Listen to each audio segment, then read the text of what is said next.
literally cannot. Okay, sorry. It's odd. It's live. We're live. Hi, guys. Welcome to Marnie's TV Zealots. My name is Mary, and my partner in crime is Denise. And she's not yet available right now.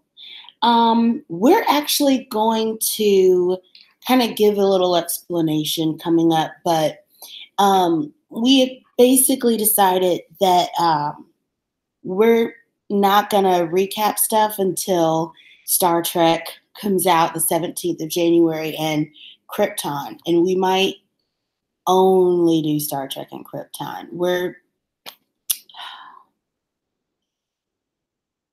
Anyway, drama. It's fine. It's life.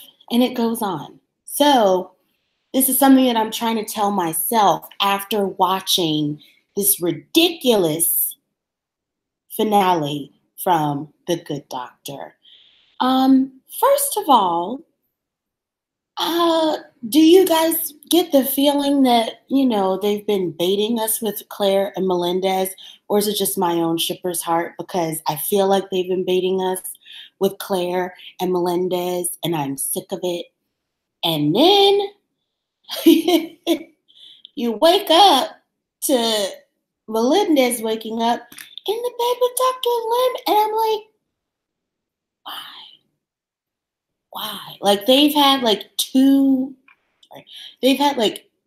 scenes together, and there was not an awful lot of chemistry. I mean, you can't stand next to Melendez and not have some chemistry with him, but the fact that Claire has so much more, it just doesn't make any sense. So they were both passed over for head of surgery. Andrews is just like, I'm just going to be the king and be in charge of everything. So he's like, I'm going to keep my position and still be the president. Thank you. And everybody's like, wait a minute. So they end up getting drunk together and sleeping together at the end of the last episode, and they wake up together at the beginning of this one. And it was just kind of like, this was a mistake, like we're both so emotional. We both got screwed over, so we screwed each other, which I thought was kind of funny if I could see through my tears of anger. So it turns out every single person in this episode is having a terrible time.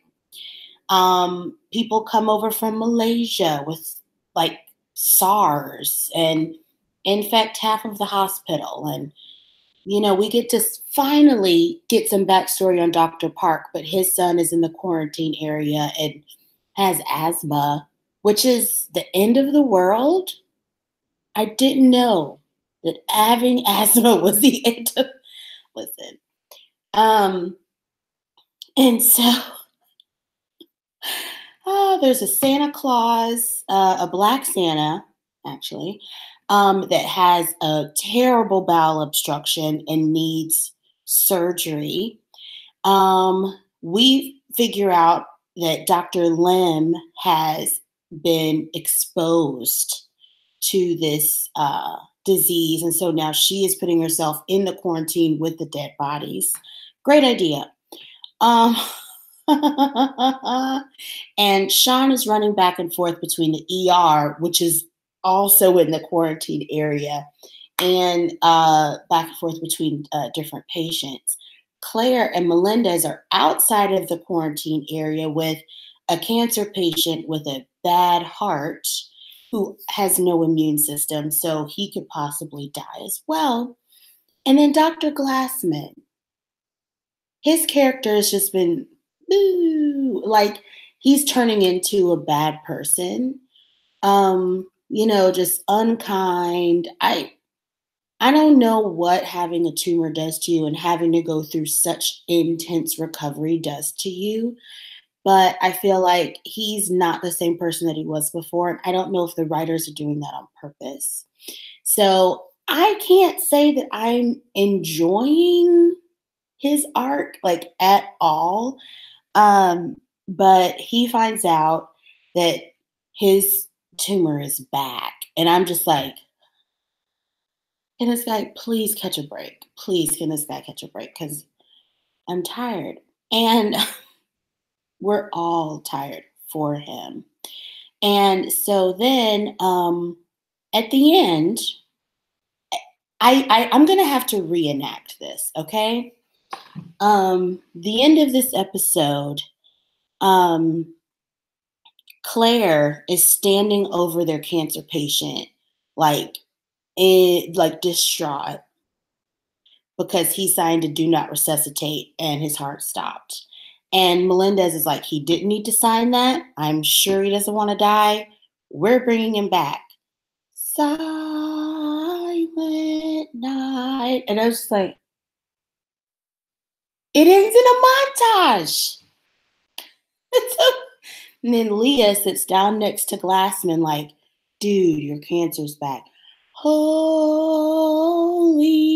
night. And then Lim is laying on the ground because she's passed out, because you can't have sex with someone and not die on a TV or a movie. She's like, all is calm, you know? And then there's been a buzzing light that's been bothering Sean the whole episode. Like, he can't eat, he can't concentrate, and everybody's yelling at him. And he looks up at that light, bzz, bzz, and so he lays down and covers up his ears while Park's son is having an asthma attack and taking way too long to get his inhaler up to his mouth. So everyone's screaming, all is bright. It was some of the worst television I've ever seen in my life. And I'm not exaggerating. I'm exaggerating. And so the Good Doctor comes back on January 14th, and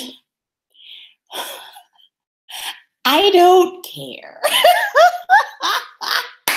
I said it.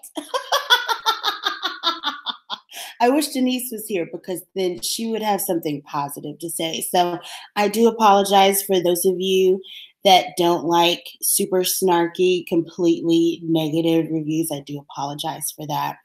But I would also encourage you to watch this episode, and please comment down below something good that actually did happen in the episode. I would love to know what your opinion is on that, because I can't seem to find anything. So we will see you guys. I think Denise is going to upload something just to, update everybody on what's going on. But until then, if I see something else terrible, I'll post it. But I guess we'll see you guys for Star Trek.